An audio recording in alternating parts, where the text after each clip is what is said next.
কবরে যাওয়ার সঙ্গে সঙ্গে, কবরে এদেরকে রাখার সঙ্গে সঙ্গে কবর তার জন্য সংকুচিত হয়ে যাবে, এতটা সংকীর্ণ হয়ে যাবে, কবর তাকে এমনভাবে চাপ দিবে তার দেহের এক পাশের পাঁজর গিয়ে অন্য পাশের পাঁজরের সঙ্গে ভাবে ঢুকে যাবে। এইভাবে তার উপরে শাস্তি চলতে থাকবে। আল্লাহ বলছেন কোরআন যারা পড়ে নাই, শিখে নাই, বুঝে নাই, যারা কোরআন থেকে মুখ ফিরিয়েছে তার জন্য 3 নম্বর শাস্তি হলো ওয়া নাহশুরু ইয়াউমাল কিয়ামাতি আ'মা। আল্লাহ বলছেন ইসরাফিলের সিংগাল ফুৎকারের পরে কিয়ামতের দিন যখন মানুষগুলোকে কবর থেকে ওঠানো হবে, এই লোকগুলো যারা কোরআন পড়ে নাই, বুঝে নাই, মানে নাই, এদেরকে আমি কবর থেকে এমনভাবে তুলব, অন্ধ অবস্থায় তুলে হাসরের মাঠে আমি তাদেরকে একত্র করব।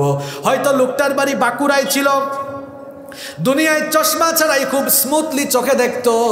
এই লোকগুলো তখন আল্লাহর কাছে অভিযোগ করে বলবে ক্বালা রাব্বি লিমা হাশারতানি আ'মা ওয়া ক্বাদ কুনতু বাসীরা। তারা বলবে মাবুদ ও রব, কেন আজ আমাকে তুমি হাসরের মাঠে অন্ধ করে দিলে? ওয়া ক্বাদ কুনতু বাসীরা, আমি তো চক্ষুষ্মান ছিলাম, আমি তো চশমা ছাড়াই চোখে দেখতে পেতাম, তুমি হাসরের মাঠে কবর থেকে তোলার সময় অন্ধ করে দিলে কেন? জবাব দিবেন কে? আস্তে বলবেন না, জোরে বলেন, জবাব দিবেন কে? আল্লাহ তাআলা জবাব দিয়ে বলবেন ক্বালা কাযালিকা আতাতকা আয়াতুনা ফানাসিতাহা ওয়া কাযালিকাল ইয়াওমা তুনসা। আল্লাহ বলবেন এই গোলাম, তোর ঘরে তো কোরআন ছিল রে, তোর চোখের সামনে কোরআন ছিল, তোর চোখের সামনে কোরআন থাকা সত্ত্বেও ফানাসিতাহা, তুই আমার কোরআনকে ভুলে গিয়েছিলে। দুনিয়ায় তুই যেমন আমার কোরআনকে ভুলে গিয়েছিলে, আজ হাসরের মাঠে তোর মতো গোলামকেও ওয়া কাযালিকাল ইয়াওমা তুনসা, তোর মতো গোলামকেও আমি আজ আল্লাহ ভুলে গেলাম। বুঝলে বুঝভাতা, না বুঝলে তেজভাতা, এর চেয়ে কঠিন আয়াত কোরআনে আর নাই। কি ভয়ঙ্কর কথা! কোরআন না শিখে, না পড়ে, না বুঝে, না মেনে দুনিয়া থেকে গেলে নবীর সুপারিশও নাই, আর আল্লাহর শাস্তি কয়টা? এক কথা বলছেন না কেন? কয়টা? 1 নাম্বার, জীবনের সুখ শান্তি আল্লাহ কেড়ে নিবেন। দেখেন গিয়া বহু মানুষ টাকাওয়ালা, আপনারা দেখেন বাহিরে বাহিরে খুব না দোষ দোষ, গাড়ি বাড়ি সব আছে, ভিতরের খবর কি আপনি জানেন? এর জীবনে সুখ শান্তি নাই। 2 নাম্বার, এর কবরের জীবন শাস্তিতে ভরপুর। 3 নাম্বার, অন্ধ করে আল্লাহ হাসরের মাঠে তুলে বলবেন যা ওয়া কাযালিকাল ইয়াওমা তুনসা, তোর মতো গোলামকে আমি ভুলে গেলাম। কে আপনাকে বাঁচাবে? ইন্নাল হামদালিল্লাহিল্লাযী বিনি'মাতিহি তাতিম্মুস সালিহাত আল্লাযী আল্লামাল কুরআন وأكرمنا بالإسلام وأنعم علينا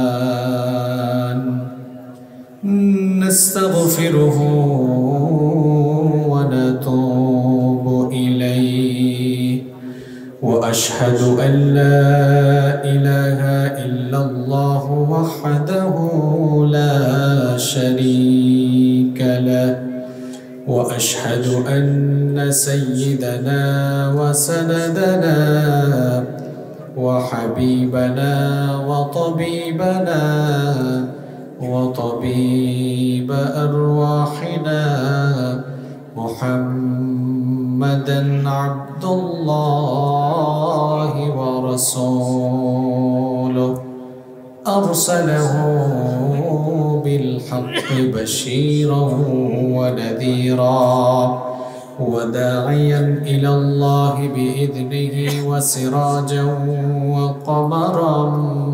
منيرا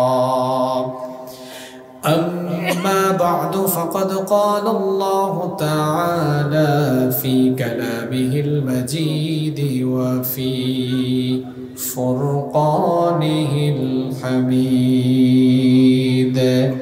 أعوذ بالله من الشيطان الرجيم بسم الله الرحمن রহমানির রহিম ইন্নাল্লাহা ওয়া মালাইকাতাহু ইউসাল্লুনা আলান নাবিয়্যি ইয়া আইয়ুহাল্লাযীনা আমানু সাল্লু আলাইহি ওয়া সাল্লিমু তাসলিমা। সবাই উচ্চ কণ্ঠে মহব্বতের সঙ্গে দরুদ পাঠ করেন। আল্লাহুম্মা সাল্লি আলা মুহাম্মাদ ওয়া আলা আলি মুহাম্মাদ কামা সাল্লাইতা আলা ইব্রাহিম ওয়া আলা আলি ইব্রাহিম ইন্নাকা হামিদুম মাজিদ। اللهم بارك على محمد وعلى آل محمد كما باركت على إبراهيم وعلى آل إبراهيم إنك حميد مجيد. ربي زدني علما ربي زدني علما رب اشرح لي صدري ويسر لي أمري واحلل عقدة من لساني يفقه قولي سبحانك لا علم لنا إلا ما علمتنا إنك أنت العليم الحكيم صدق الله العظيم. চোখেরই পলকে তুমি হতে পারো লাশ, চিরতরে বন্ধ হবে তোমার নিঃশ্বাস। চোখেরই পলকে তুমি হতে পারো লাশ, চিরতরে বন্ধ হবে তোমার নিঃশ্বাস। হবে এলান তোমার নাম মসজিদের মাইকে, বাড়িওয়ালা নাই রে বাড়ি নাই রে দুনিয়াতে, বাড়িওয়ালা নাই রে বাড়ি নাই রে দুনিয়াতে, বাড়িওয়ালা নাই রে বাড়ি নাই রে দুনিয়াতে, বাড়িওয়ালা নাই রে বাড়ি নাই রে দুনিয়াতে। তোমার ভয়ে থাকতো মানুষ ছিল বাহাদুরি, ভাবনি হাওয়ায় ওরা তুমি যে রঙিন ঘুরি। তোমার ভয়ে থাকতো মানুষ ছিল বাহাদুরি, ভাবনি হাওয়ায় ওরা তুমি যে রঙিন ঘুরি। সুতোই টান দিলে মালিক,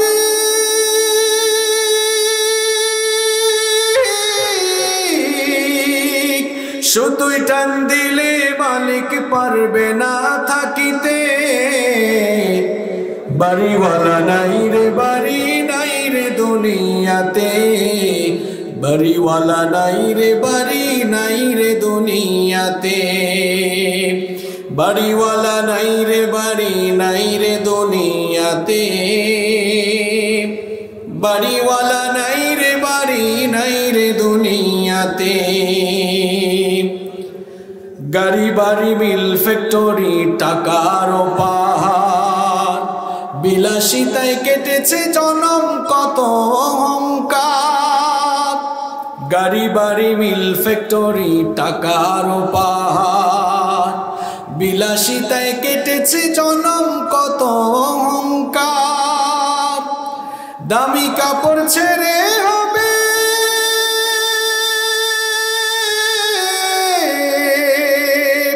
দামি কাপড় ছেড়ে হবে সাদা কাফন পরিতে, বাড়িওয়ালা নাই রে বাড়ি নাই রে দুনিয়াতে, বাড়িওয়ালা নাই রে বাড়ি নাই রে দুনিয়াতে, বাড়িওয়ালা নাই রে বাড়ি নাই রে দুনিয়াতে, বাড়িওয়ালা নাই রে বাড়ি নাই রে দুনিয়াতে। যাদের সাথে চলতে তুমি থাকতে দিবানিশি, জানা যায় শরিক হবে তোমার প্রতিবেশী। যাদের সাথে চলতে তুমি থাকতে দিবানিশি, জানা যায় শরিক হবে তোমার প্রতিবেশী। স্বজনেরা নিয়ে যাবে,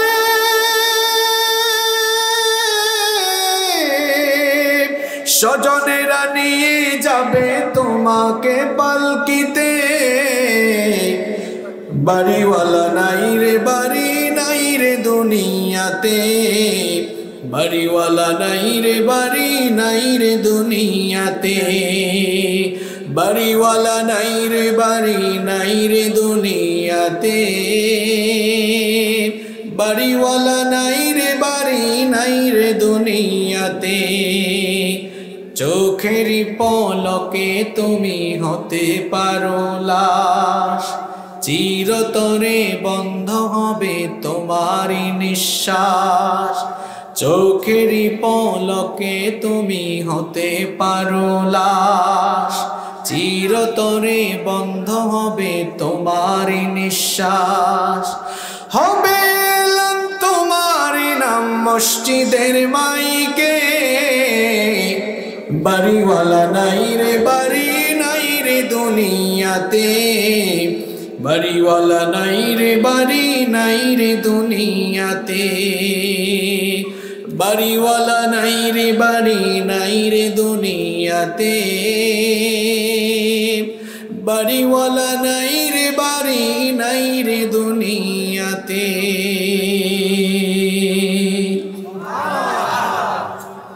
বাংলাদেশের অত্যন্ত সুপরিচিত ঐতিহ্যবাহী যশোর জেলার ঝিকরগাছা উপজেলার অন্তর্গত বাঁকুড়া জেকাটি হাফিজিয়া মাদ্রাসার উদ্যোগে আয়োজিত আজকের এই দ্বিতীয় বার্ষিক তাফসীরুল কোরআন মাহফিলের মুহতারাম শ্রদ্ধাভাজন সভাপতি, বিশিষ্ট শিক্ষাবিদ, আপনাদের অত্র অঞ্চলের সকলের সুপরিচিত এবং সকলের প্রিয় মানুষ, বাঁকুড়া জেকাটি দাখিল মাদ্রাসার স্বনামধন্য সুযোগ্য প্রতিষ্ঠাতা জনাব আলহাজ আব্বাস আলী মাস্টার, আতালাল্লাহু আমরাহু ওয়া বারাকাল্লাহু ফি হায়াতিহি। আমরা সবাই বলি আমিন।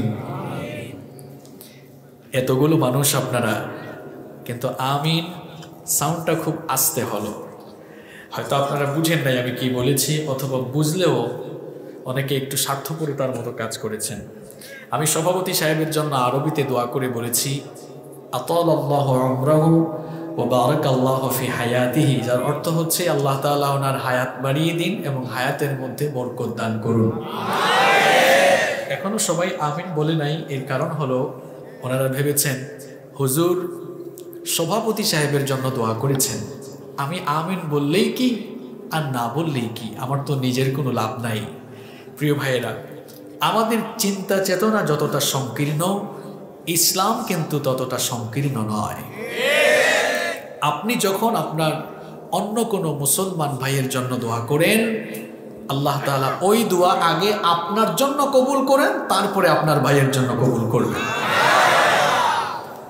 আপনি আমি যেমন সেলফিশের জায়গা থেকে চিন্তা করি, আমার ইসলাম কিন্তু ততটা সংকীর্ণ নয়। আপনি যার জন্য দোয়া করবেন ওই দোয়া আল্লাহ তার জন্য কবুল করবেন পরে, সেম দোয়া আল্লাহ তাআলা আপনার জন্য কবুল করবেন আগে। সুবহানাল্লাহ। তাহলে অন্য কোনো মুসলমানের জন্য দোয়া করতে আপনাদের হৃদয়ে কোনো সংকোচবোধ কাজ করবে? আল্লাহ আমাদেরকে বুঝার তৌফিক দান করেন। মাহফিলে উপস্থিত সম্মানিত শ্রদ্ধাভাজন ওলামায়ে কেরাম, উপস্থিত বিভিন্ন রাজনৈতিক দলের সম্মানিত নেতৃবৃন্দ, সামাজিক নেতৃবৃন্দ, আমার সামনে বসা অত্র এলাকার পার্শ্ববর্তী এবং দূর দূরান্ত থেকে আগত আল্লাহর দ্বীন প্রেমী কোরআন প্রেমী সর্বস্তরের তাওহীদি জনতা, যুগে যুগে আল্লাহর জমিনে আল্লাহর দ্বীন প্রতিষ্ঠার জন্য যারা সবচাইতে বেশি অগ্রণী ভূমিকা পালন করেছেন, আমার কলিজার টুকরা প্রিয় যুবক এবং তরুণ ভাইয়েরা, স্কুল, কলেজ, ইউনিভার্সিটি এবং বিভিন্ন মাদ্রাসা পড়ুয়া আমার প্রাণ প্রিয় মেধাবী ছাত্র ভাইয়েরা, উপস্থিত মিডিয়ার প্রিয় ভাইয়েরা, প্রশাসনের প্রিয় ভাইয়েরা, গোয়েন্দা সংস্থার ভাইয়েরা, মহিলা প্যান্ডেল এবং বাসা থেকে পর্দার অন্তরায় থেকে শ্রবণরতা আমার সম্মানিতা মা এবং বোনেরা, প্রাণ প্রিয় ঝিকরগাছা তথা যশোরবাসী, আপনারা সবাই কেমন আছেন? আলহামদুলিল্লাহ, আমিও আল্লাহর রহমতে ভালো আছি। আমাদের সবাইকে সুস্থতার সাথে বাঁচিয়ে রেখে কোরআনের এই বরকতময় মাহফিলে আসার তৌফিক যিনি দিয়েছেন তিনি কে? সেই মহান রবের জন্য হৃদয়ের সবটুকু ভালোবাসা, আবেগ, অনুভূতি উজাড় করে দিয়ে খুশি মনে প্রাণবন্ত আওয়াজে কালেমাত শুকর আদায় করে উচ্চ কণ্ঠে আমরা পড়ছি আলহামদুলিল্লাহ। সম্মানিত ভাইয়েরা, অনেক রাত হয়ে গিয়েছে, এই জন্য অপ্রাসঙ্গিক কথা বলে আমরা সময় নষ্ট করব না। আমরা আল্লাহর কোরআনের মাহফিলে এসেছি। এই কোরআন সাম্প্রদায়িক কোনো কিতাব নয়, এই কোরআন হচ্ছে সার্বজনীন, সবার জন্য নাজিল হওয়া কিতাব কোরআন। সুবহানাল্লাহ। বলেন তো, আল্লাহ তাআলা কি সাম্প্রদায়িক? আমার কথা বুঝেছেন? সাম্প্রদায়িক মানে হচ্ছে আল্লাহ কি নির্দিষ্ট কোনো সম্প্রদায়ের আল্লাহ, নাকি সবার তিনি আল্লাহ? তিনি সবার আল্লাহ, তিনি সবার রব। এই জন্য তিনি মানুষের জন্য কিতাব নাজিল করতে গিয়ে কোনো সম্প্রদায়কে চুজ করেন নাই। যদি কোনো সম্প্রদায়কে আল্লাহ তাআলা চুজ করতেন তাহলে কোরআনুল কারীমের ভেতরে আল্লাহ তাআলা বলতেন হুদাল্লিল মুমিনিন, অথবা বলতেন হুদাল্লিল মুসলিমিন। এখানে উলামায়ে কেরাম বসে আছেন, বলেন তো কোরআনুল কারীমের কোথাও কি হুদাল্লিল মুমিনিন অথবা হুদাল্লিল মুসলিমিন রয়েছে? নেই। বরং আল্লাহ তাআলা বলেছেন হাযা বায়ানুল লিন-নাসি ওয়া হুদাও ওয়া মাউইযাতাল লিল মুত্তাকিন। আল্লাহ তাআলা বলেছেন হাদা বায়ানুল লিন-নাস, এটি তামাম দুনিয়ার সমস্ত মানুষের জন্য সুস্পষ্ট একটি বিধান। সুবহানাল্লাহ। অন্য জায়গায় আল্লাহ কি বললেন? হুদাল লিন-নাস, এটা তামাম দুনিয়ার সকল মানুষের হেদায়াতের কিতাব। সুবহানাল্লাহ বলেন। চিন্তা করেছেন ইসলাম কতটা উদার? আল্লাহ তাআলা এই কিতাব, এই কোরআন শুধু মুসলমানদের জন্য নাজিল করেন নাই, তামাম দুনিয়ার সমস্ত মানুষের জন্য আল্লাহ এই কোরআন নাজিল করেছেন। সুবহানাল্লাহ। এই কোরআনের কাছে যারাই আসবে, হেদায়াত যারা পাবে, তারা দুনিয়ায় সম্মানিত হবে, মর্যাদাবান হবে, আখিরাতে আল্লাহর তরফ থেকে নাজাত পাবে। সুবহানাল্লাহ। এই কোরআন সবার জন্য এসেছে। কোরআনের মাহফিলে আমরা যারা কথা বলি, আমরা আল্লাহ আর তার রাসূলের বাণীগুলো মানুষের মাঝে পৌঁছিয়ে দিই। এটা কোনো রাজনৈতিক মঞ্চ নয়, এটা আল্লাহর কোরআনের মঞ্চ। আমি আজকে সবচেয়ে বেশি খুশি হয়েছি প্রশাসনের ভাইয়েরা আজকের মাহফিলের শান্তি শৃঙ্খলা রক্ষার জন্য তারা দায়িত্ব পালন করছেন। এই চিত্র দেখে আমি অনেক খুশি হয়েছি। আল্লাহর কসম, যদি বাংলাদেশের সবগুলো মাহফিলে প্রশাসনের ভাইয়েরা এভাবে উপস্থিত থাকতেন তাহলে মাহফিলগুলোতে গ্যাঞ্জাম হতো না। আর দ্বিতীয়ত, মাহফিলগুলোর ব্যাপারে নেগেটিভ যত কথা প্রশাসনের ভাইদের কাছে বলা হয়, আমার মনে হয় তারা উপস্থিত থেকে আলোচনাগুলো শুনলে এই নেগেটিভ চিন্তা চেতনাগুলো তাদের মাথার থেকেও দূর হয়ে যাবে। কারণ কোরআনের মাহফিলে আমরা অশান্তি কিংবা বিশৃঙ্খলা আনয়নের লক্ষ্যে কথা বলি না। এই কোরআন যৌতুকের বিরুদ্ধে, এই কোরআন সাম্প্রদায়িকতার বিরুদ্ধে, এই কোরআন জঙ্গিবাদের বিরুদ্ধে, এই কোরআন সন্ত্রাসের বিরুদ্ধে। আমরা সারা বাংলাদেশে যেখানেই মাহফিলে যাই সেখানে আমরা শান্তির কথা বলি, সেখানে আমরা সত্য এবং সুন্দরের দিকে মানুষকে আহ্বান করি। কারণ কোরআন হচ্ছে শুধু সত্য নয়, মহাসত্য। এই কোরআন মানুষকে সত্য আর সুন্দরের দিকে ধাবিত করে আমরা এই সত্য আর সুন্দরের কথাগুলো মানুষের মাঝে ছড়িয়ে দিই। এজন্য প্রশাসনের ভাইদের উপস্থিতি দেখে আমার খুবই ভালো লেগেছে। এটা বাংলাদেশের সব জায়গায় থাকলে পরে মাহফিলগুলো একদিকে যেমন সফল হবে, পাশাপাশি আমাদের প্রশাসনের ভাইদেরও মাহফিলের ব্যাপারে নেগেটিভ ধারণা দূর হবে ইনশাআল্লাহ।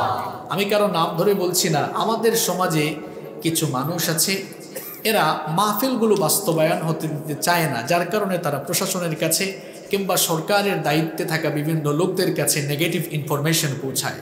এজন্য আমি সুস্পষ্ট করে বলতে চাই, এই দেশের উলামা মাশায়েখ প্রশাসনের বিরোধী নয়, সরকারেরও প্রতিপক্ষ নয়, বরং আপনি সুস্থ মাথায় চিন্তা করলে দেখবেন এই দেশের হক্কানি উলামায়ে কেরাম যারা কোরআন হাদিসের দাওয়াতি কাজ এই জমিনে করছেন, পৃথিবীতে করছেন, তারা শান্তি শৃঙ্খলার পক্ষে কথা বলে তারাও কিন্তু প্রত্যক্ষ হোক বা পরোক্ষভাবে তারা প্রশাসনকে সহযোগিতা করছেন। আপনি বলবেন হুজুর কিভাবে? প্রশাসনের ভাইয়েরা অস্ত্র নিয়ে মানুষকে অন্যায় থেকে ফেরানোর কাজ করে, আর এই দেশের উলামায়ে কেরামের ঠোঁটের মধ্যে জবানের মধ্যেও দুইটা অস্ত্র রয়েছে, একটা কোরআন আর একটা হাদিস। এই কোরআন হাদিস দিয়ে আমরাও মানুষকে অন্যায় থেকে ফেরাবার কাজ করে আমরাও প্রশাসনের ভাইদেরকে কোনো না কোনোভাবে আমরাও সহযোগিতা করছি। আমাদের এই মাহফিলে এসে কেউ চোর হয় নাই, কেউ ডাকাত হয় নাই, বরং আমরা দেখেছি বহু চোর ডাকাত কোরআনের মাহফিলে এসে কেঁদে কেঁদে তওবা করে বাড়িতে গিয়ে তারপর ভালো মানুষ হয়েছে।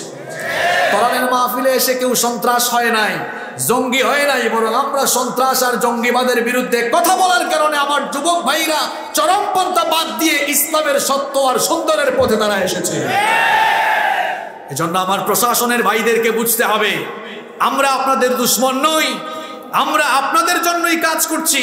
এজন্য আপনাদের উচিত উলামায়ে কেরামকে আরো সাপোর্ট দেওয়া, আরো সহযোগিতা করা, যাতে করে এই দেশ থেকে অন্যায় অপরাধ নির্মূল হয়ে যায়। এজন্য আমি বলি, উলামায়ে কেরাম সত্য আর সুন্দরের পক্ষে কথা বলার পরেও উলামায়ে কেরামদের মাহফিলে বাধা দেয় তারা, অন্যায় আর অপরাধ জগৎকে নেতৃত্ব দেয় যারা, কারণ আমরা অন্যায়ের পক্ষে নই।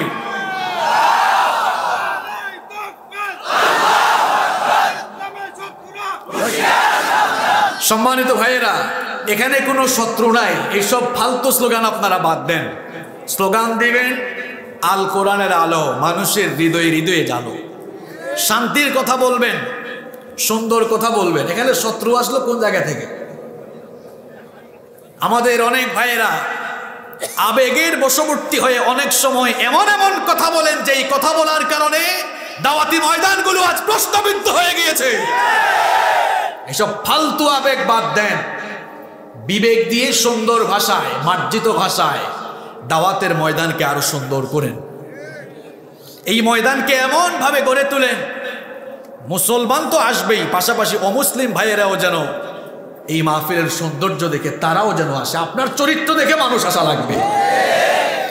এই জন্য দাওয়াতি ময়দানগুলোকে সুন্দর করার জন্য আগে আমার আপনার চারিত্রিক পরিবর্তন নিয়ে আসতে হবে।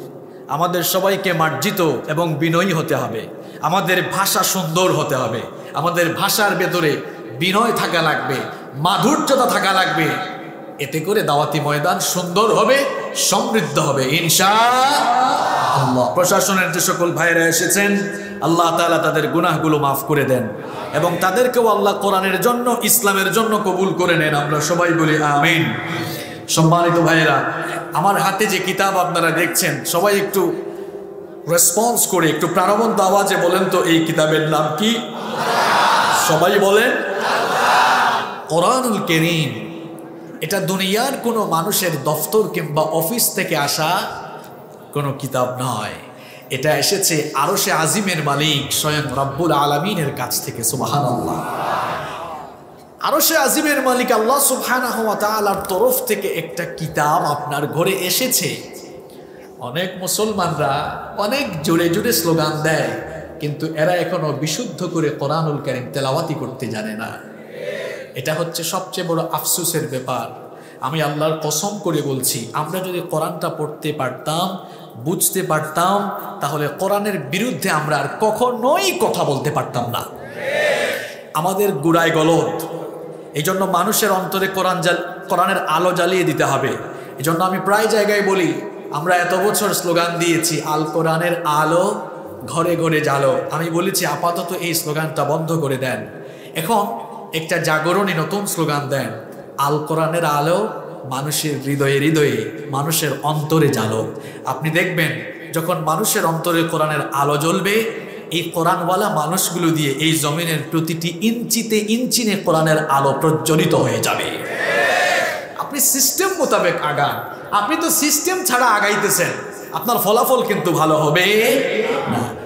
কোরআন মানুষ পড়ছে না কেন? এটা শিখছে না কেন?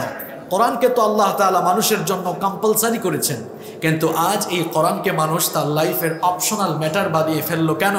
কারণ এই কোরআনের ভ্যালু সে বুঝতে পারেনি, কোরআনুল কারীমের ডিগনিটি, স্পেশালিটি সে বুঝতে পারেনি। আমার প্রিয় ভাইয়েরা, আল্লাহর কোরআনটা একটু বোঝার চেষ্টা করুন, এর স্পেশালিটি আগে আপনি বুঝুন।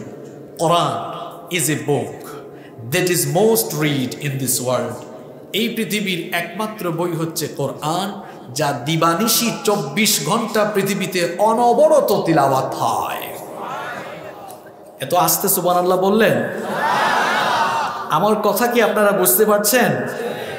আমি তো সহজ বাংলায় বলছি।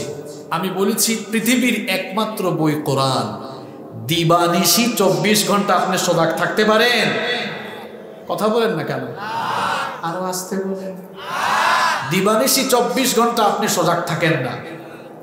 এই কোরআন দিবানিশি 24 ঘন্টা সজাগ থাকে কেমনে? কোরআনের তো ঘুম নাই, এটা সজাগ থাকে কেমনে?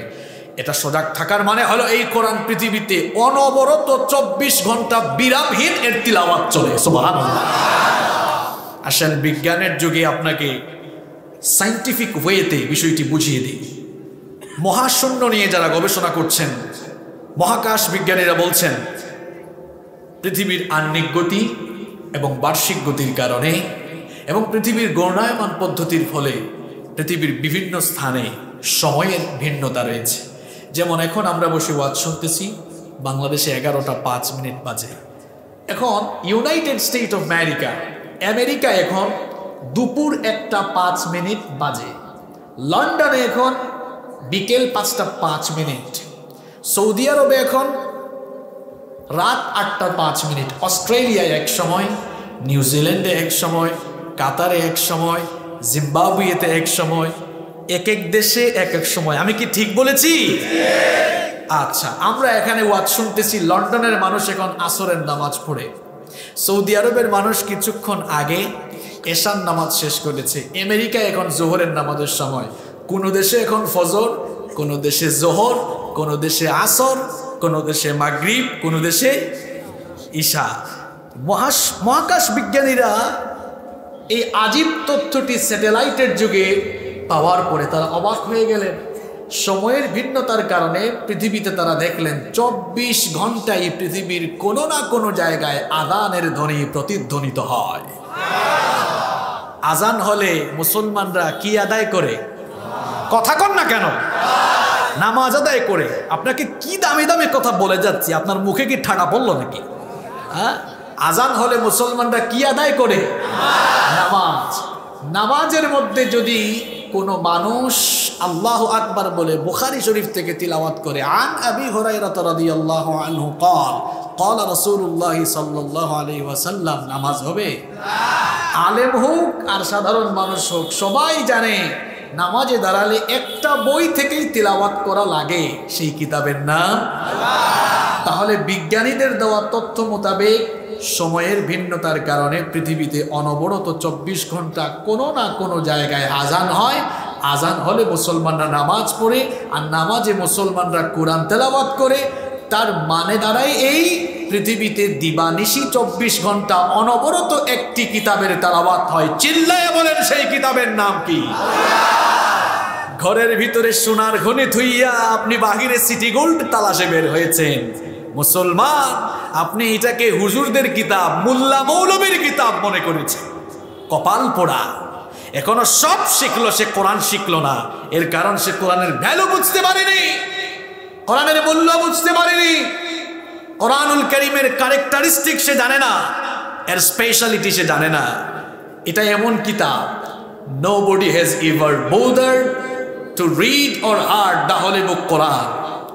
এই কোরআন যে তেলাওয়াত করে তারও বিরক্ত লাগে না, যে শুনে তারও কোনো বিরক্ত লাগে না। এতগুলো মানুষকে জনসভা করে টাকা দিয়া বিরিয়ানি খাওয়ায়ও আনতে পারবেন না। এই মানুষগুলো কেবলমাত্র আল্লাহর কালামের আকর্ষণে ছুটে এসেছে।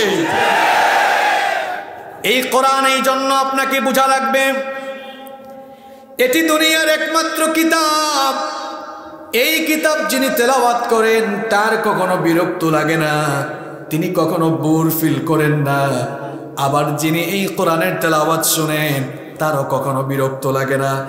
আপনারা সবাই বলেন তো দেখি, জন্মের পর থেকেই প্রাপ্তবয়স্ক হওয়ার পর থেকে আপনারা মসজিদে গিয়ে নামাজ আদায় করেন, ইমাম সাহেব প্রত্যেক দিন একটা সূরা দিয়ে নামাজ শুরু করেন, সূরাটার নাম সূরাতুল। প্রত্যেক দিন মসজিদে গেলে শুনেন ইমাম সাহেব সূরাতুল ফাতিহা দিয়ে নামাজ শুরু করেন। কেউ কি কোনোদিন মসজিদে গিয়ে এই আপত্তি করেছেন নাকি, হুজুর আপনি কি একটা সূরাই পারেন নাকি? প্রত্যেক দিন দেখি একটা সূরা দিয়ে নামাজ শুরু করেন, অন্য কোনো সূরা কি আপনি জানেন না? আপনি কেন রেগুলার একটা সূরা দিয়ে নামাজ শুরু করেন? এমন আপত্তি বা অভিযোগ কেউ কি কোনোদিন করেছে নাকি? করার কি কোনো সম্ভাবনা আছে নাকি? কেউ এই অভিযোগ করে নাই, করবেও না। কারণ আল্লাহর কালাম যিনি তেলাওয়াত করেন তারও মজা লাগে। এক এক কণ্ঠে কোরআন তেলাওয়াত করে কারো কারো ভয়েসে আল্লাহ এমন সুধা দিয়েছেন, এমন মধু দিয়েছেন, তারা যখন তাদের সুললিত ভয়েসে সুললিত কণ্ঠে আল্লাহর কালাম তেলাওয়াত করে মানুষের কলিজাটা ঠান্ডা হয়ে যায়, দিলটা নরম হয়ে যায়। হজ কিংবা উমরা করেছেন কে কে একটু হাত তুলেন দেখি। মাশাআল্লাহ, অনেকে আছেন, হাত নামান। যারা যেতে পারি নাই আল্লাহ যেন সবাইকে যাওয়ার তৌফিক দেয়। আপনারা যারা হজ আর উমরা করেছেন, মক্কা কিংবা মদিনায় যারা নামাজ আদায় করেছেন, আলহামদুলিল্লাহ আমিও অসংখ্যবার মসজিদে হারামে নামাজ আদায় করেছি। এই দৃশ্য আপনারা দেখেছেন। সেখানে যখন নামাজ শুরু হয়ে যায় দেখা যায় ইমাম সাহেবও কাঁদে, ইমাম সাহেবের পেছনে লক্ষ লক্ষ মুসল্লি কাঁদে। এই চিত্র সেখানে আছে না নাই? আমার পাশে আমি মক্কা শরীফে, কাবা শরীফে নামাজ আদায় করছি, আমার পাশে কিছু মুসল্লি দাঁড়িয়েছেন, বাংলাদেশি, তারা আমার সাথে গিয়েছেন। ফজরের সময় ফদিলাতুশ শেখ বান্দার বালিলা সূরাতুন নাবা তেলাওয়াত করছেন। ইন্না জাহান্নামা কানাত মিরসাদা থেকে তিনি তেলাওয়াত শুরু করেছেন আর কান্না শুরু করেছেন। আমরা তো কোরআনের অর্থ বুঝি, আমরা আমাদের চক্ষু থেকে না হয় পানি পড়লো। যে মুসল্লিরা ছিল নামাজ শেষে বললাম, আপনি কেন এত চিল্লায় চিল্লায় কাঁদলেন? কই হুজুর অর্থ না বুঝলেও কি হবে, ইমাম সাহেব অত সুন্দর করে পড়ল, কলিজা ঠান্ডা হয়ে চক্ষু থেকে পানি পড়ে গেল। পৃথিবীতে আল্লাহর কোরআন ছাড়া আর কোনো কিতাব নাই যেই কিতাবের তেলাওয়াত শুনলে মানুষের দিল এত নরম হয়, চক্ষু থেকে পানি বেয়ে পড়ে। পৃথিবীতে আর একটা কিতাবও আপনি দেখাতে পারবেন না। ১৫০০ বছর আগে আল্লাহর কোরআন নাজিল হয়েছে।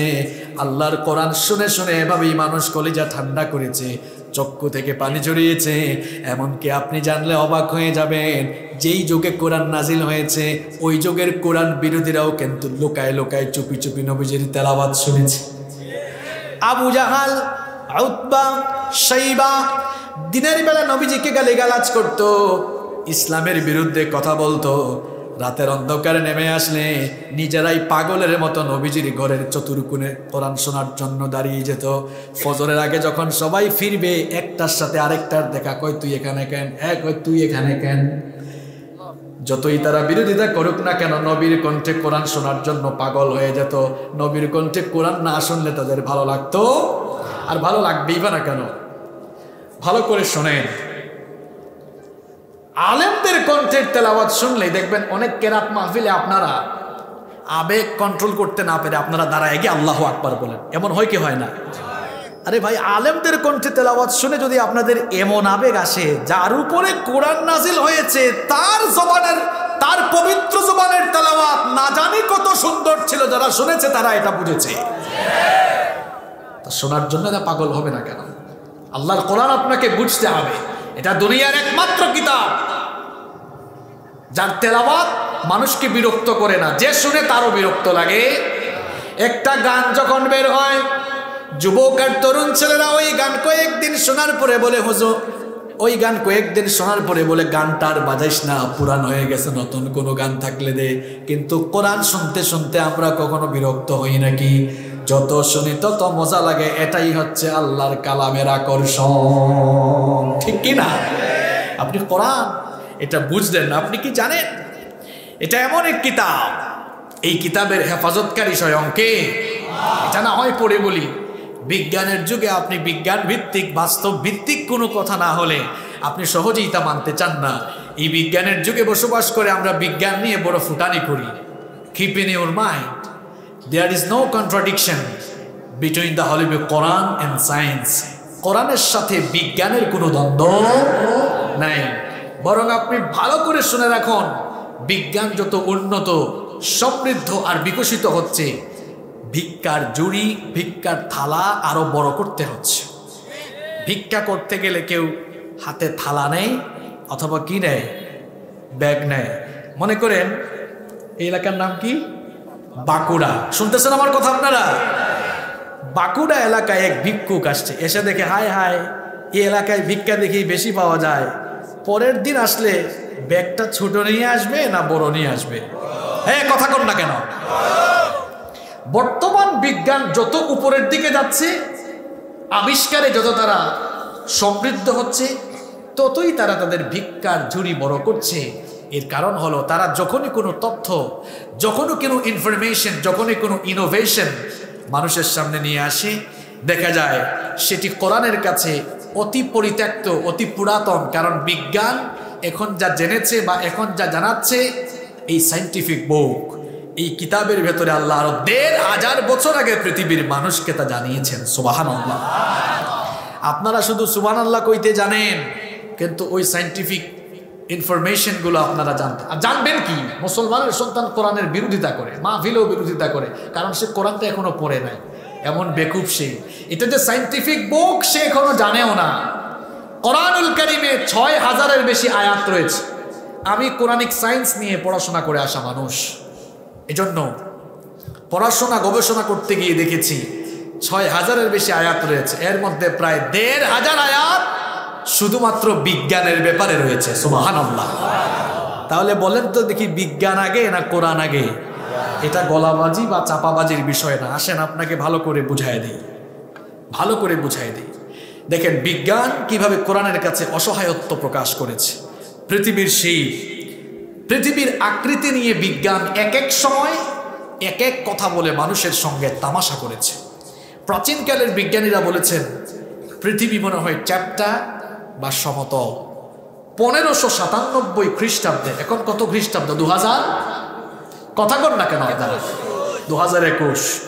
1597 খ্রিস্টাব্দে ফ্রান্সিস ড্রেক জলপথে ভ্রমণ করে তিনি বললেন, প্রাচীনকালের বিজ্ঞানীদের দেওয়া এই তথ্য ভুল। পৃথিবী আসলে চ্যাপ্টা নয়, সমতল নয়, পৃথিবী হচ্ছে গোল। পৃথিবী কি বলেন তো? আসলেই পৃথিবী কি গোল? হ্যাঁ, তাহলে কেমন? না, কমলা লেবুর মতো না। নো নো, দেখছেন কোরআনের জ্ঞান খালি পাবলিক স্লোগানে দেন। 1597 সালে দেওয়া তথ্য পৃথিবী গোল, স্যাটেলাইটের যুগে আজ তা প্রমাণিত হয়েছে ভুল। বিজ্ঞান উন্নত হতে হতে স্যাটেলাইটের যুগে প্রবেশ করলো। আধুনিক বিজ্ঞান স্যাটেলাইটের কল্যাণে গবেষণা করে দেখলো না, পৃথিবী গোল, এই তথ্য যে দিয়েছে তা ভুল। আসলে পৃথিবী গোল নয়, পৃথিবী ডিম্বাকৃতির। ডিম বুঝেন আপনারা? ডিমটাকে আসলে গোল না। ডিম যেমন, পৃথিবীর আকৃতিও। আপনি যে বিজ্ঞান নিয়ে এত ফুটানি করেন, সায়েন্স নিয়ে পড়াশোনা করে এত যে বাহাদুরি করেন, আপনি কোরআনকে মোল্লাদের কিতাব, হুজুরদের কিতাব মনে করেন। কোরআন তো মিয়া অর্থ বোঝা দূরের কথা, আপনি বিশুদ্ধ করে পড়তেই পারেন না। যদি বুঝতেন, কোরআনের মূল্য বুঝতে পারতেন, ভ্যালু বুঝতে পারতেন। আজকের এই আধুনিক যুগে এসে আমরা জানলাম পৃথিবী ডিম্বাকৃতির। আজ থেকে আরো ১৫০০ বছর আগে রব্বুল আলামিন তামাম দুনিয়ার মানবতার জন্য যেই কিতাব নাজিল করেছেন, সেই কিতাবের ভেতরে আরো ১৫০০ বছর আগে আল্লাহ এই তথ্য মানুষকে জানিয়েছেন। আল্লাহ তাআলা বলেছেন, ওয়াল আরদা বা'দা যালিকা দাহা। আলেম যারা আছেন তারা জানেন উট পাখির ডিমকে আরবিতে বলা হয় দাহা। অ্যারাবিক ডিকশনারি খুলে দেখবেন উট পাখির ডিমকে কি বলা হয়? দাহা। আল্লাহ তাআলা বললেন ওয়াল আরদা বা'দা যালিকা দাহাহা, পৃথিবীকে আমি উট পাখির ডিমের মতো ডিম্বাকৃতির করে বানিয়েছি। আল্লাহু আকবার। তাহলে বলেন দেখি বিজ্ঞান আগে না কোরআন আগে? কোরআন আপডেট না বিজ্ঞান আপডেট? আপনার বিজ্ঞান ব্যাকডেটেড, কোরআন হচ্ছে আপডেট। কতগুলো উদাহরণ আমি আপনাকে দিব, দেখেন। এই যে আমরা ফিঙ্গারপ্রিন্ট মারি, ফিঙ্গারপ্রিন্ট দেই, ইংরেজিতে বলা হয় ফিঙ্গারপ্রিন্ট, বাংলায় বলি টিপসই, আরবিতে কি বলা হয়? বসমা, তাই না? এখন 2021 খ্রিস্টাব্দ, 1856 সালের আগে পৃথিবীতে কেউ জানতোই না যে টিপসই নামে কোনো একটা কিছু ছিল। জোরে বলেন তো আমাদের হাতে আঙ্গুল কয়টা? মহিলাদের মতো না, পুরুষ মানুষের মতো জবাব দিয়ে বলেন হাতে আঙ্গুল কয়টা? আপনার আঙ্গুলের ছাপের সাথে আমার আঙ্গুলের ছাপের কি কোনো মিল আছে নাকি? আপনার সাথে আমার মিলা দূরের কথা, আপনার হাতে 10 আঙ্গুল এক আঙ্গুলের সাথে আরেক আঙ্গুলের ছাপের কোনো মিল নাই। পাসপোর্ট করতে যান 10 আঙ্গুলেরই ছাপ দেওয়া লাগে। বিদেশে যান ইমিগ্রেশন পুলিশ আপনার কাছ থেকে 10টা আঙ্গুলেরই ফিঙ্গারপ্রিন্ট নেবে। আপনি সিমের রেজিস্ট্রেশন করতে গেলেও সেখানে 10 আঙ্গুলের ছাপ নেয়, আছে না নাই? 1856 সালে সর্বপ্রথম ইংল্যান্ডে ব্রিটিশ বিজ্ঞানী উইলিয়াম হার্সাল মানবদেহের উপরে গবেষণা চালিয়ে সর্বপ্রথম ইংল্যান্ডেই তথ্য আবিষ্কৃত হলো যে ফিঙ্গারপ্রিন্ট নামে একটা জিনিস আছে। একজনের ফিঙ্গারপ্রিন্টের সাথে আরেকজনের ফিঙ্গারপ্রিন্টের কোনো মিল। 1856 আর এখন 2021, এখনো 200 বছর হয়। দেখেন বিজ্ঞান যেই তথ্য গবেষণা করে মাত্র 150 বছর আগে পৃথিবীর মানুষকে জানালো, যেই কোরআনকে আপনি মোল্লাদের কিতাব মনে করেন, হুজুরদের কিতাব বলে আপনি তুচ্ছ তাচ্ছিল্য করেন, যেই কোরআনটা আপনি তুচ্ছ করে শিখলেন না, 1500 বছর আগে রব্বুল আলামিন এই তথ্য কোরআনুল কারীমের 75 নম্বর সূরা সূরাতুল কিয়ামাহ 3 নম্বর আয়াত থেকে দেওয়া শুরু করলেন। আয়াহসাবু আল্লান নাজমা'a 'ইযামাহ বালা কাদিরিনা আলা আন নুসাউইয়া বানানা। আল্লাহ তাআলা বলছেন পৃথিবীতে অনেক মানুষ আছে যারা মৃত্যু পরবর্তী জীবনকে অস্বীকার করে। তারা মনে করে মানুষ যখন মরে যাবে, তার দেহ যখন মাটির সঙ্গে মিশে যাবে, দেহ যখন ছিন্ন বিচ্ছিন্ন হয়ে যাবে, ছিন্ন বিচ্ছিন্ন হয়ে যাওয়া সেই অঙ্গ প্রত্যঙ্গগুলোকে কে আবার একত্রিত করে জিন্দা করবে।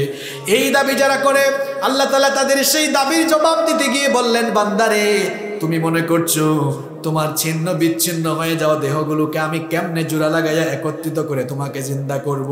বান্দারে শোনো, আমি তোমার ছিন্ন বিচ্ছিন্ন হয়ে যাওয়া দেহগুলোকে একত্রিত করে শুধু জিন্দাই করব না, বালা কাদিরিনা আলা আন নুসাউইয়া বানানা, বরং আমি তোমাদের প্রত্যেকের হাতের আঙ্গুলের এই মাথা, এই ফিঙ্গারপ্রিন্টের ছাপগুলো পর্যন্ত একত্রিত করে জিন্দা করব। আল্লাহু আকবার। ফিঙ্গারপ্রিন্টের তত্ত্ব বিজ্ঞান দিল 150 বছর আগে, আর কোরআন দিয়েছে কত বছর আগে? এই মুখে কি ঠাডা পড়ছে আপনার? হ্যাঁ, কি দামি দামি কথা বলে যাচ্ছি, কই থেকে পাবেন এগুলো? আপনি কই পাবেন তথ্যগুলো? আপনি বলেন আমাকে। এখন তো ওয়াজ মাহফিলকে গানের মঞ্চ বানানো হয়েছে, এই ময়দানগুলো প্রশ্নবিদ্ধ হচ্ছে। কেউ এসে আউলগিরি বাউলগিরি করে, কেউ সিনেমার গান গায়, কেউ এসে ফালাফালি করে। দাওয়াতি ময়দানগুলোকে এভাবেই আমরা প্রশ্নবিদ্ধ করে তুলছি। কোরআনের সৌন্দর্য মানুষ বুঝবে কেমনে? ওয়াজ মাহফিল নিয়ে আজকে মিডিয়ায় নেগেটিভ রিপোর্ট হচ্ছে কেন? কেন আপনি যে খালি খেপে যান, দেখছেন কি রিপোর্ট করলো? আপনি রিপোর্ট করার সুযোগ দিলেন কেন? আপনি সুযোগ দিলেন কেন? আজ প্রশাসন থেকে মাহফিলের অনুমতি আনতে হয় কেন? আপনাদের এই সব কাজ কারবারের কারণে।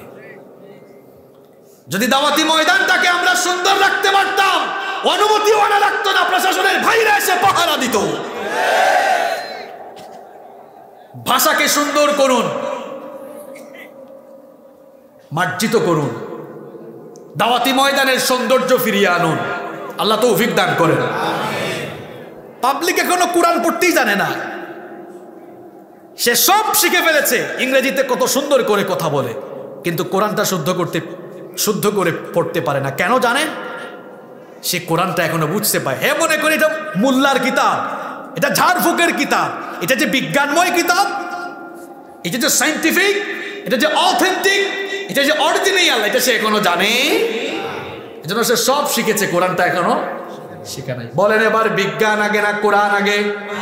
আর জোরে বলেন বিজ্ঞান আগে না কোরআন আগে? আর একটা তথ্য দিয়ে এই পয়েন্ট থেকে আমি বের হব।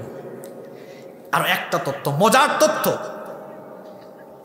আমাদের মাথার উপরে আসমান আছে, আসমান আছে। এই ছোট্ট প্যান্ডেল সামিয়ানা দাঁড় করাইতে হায় রে হায়, খুঁটি গুনলে তো অনেক সময় লাগবে। বলেন পিলার আছে না নাই?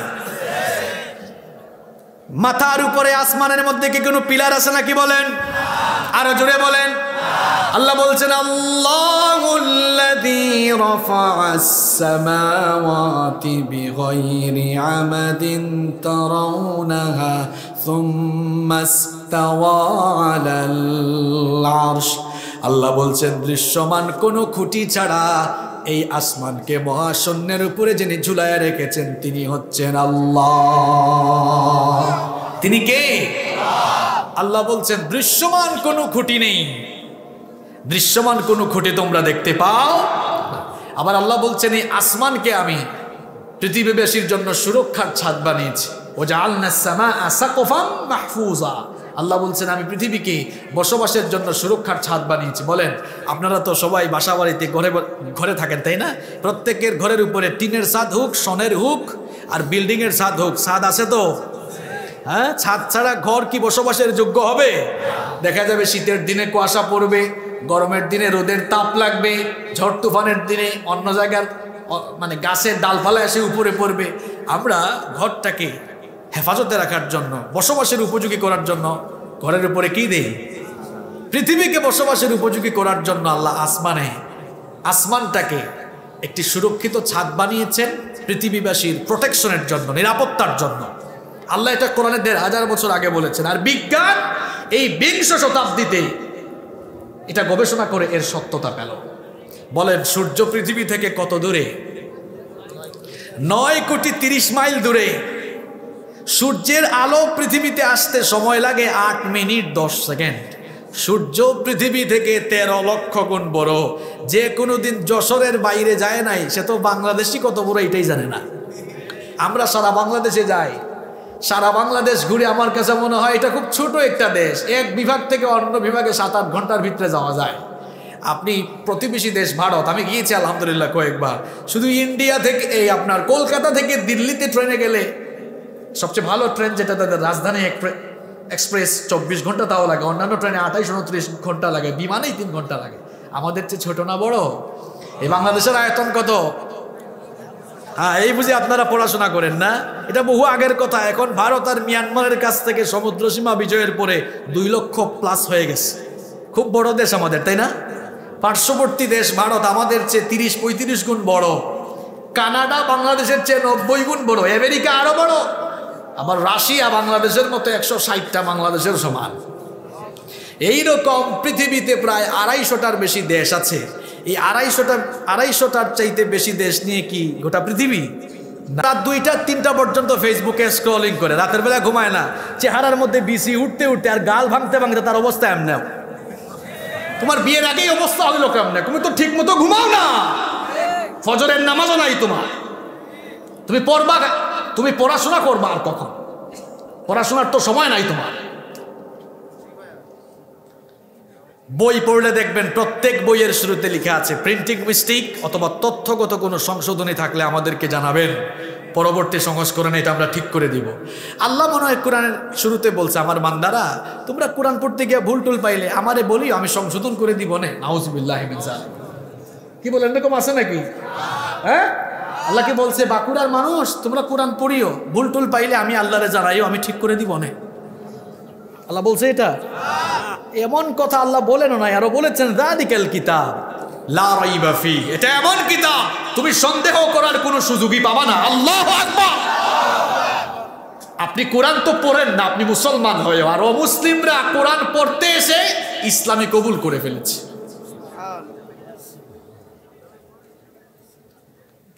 1981 সাল থেকে ফ্রান্সের প্রেসিডেন্ট ছিলেন ফ্রাঁসোয়া মিত্রা।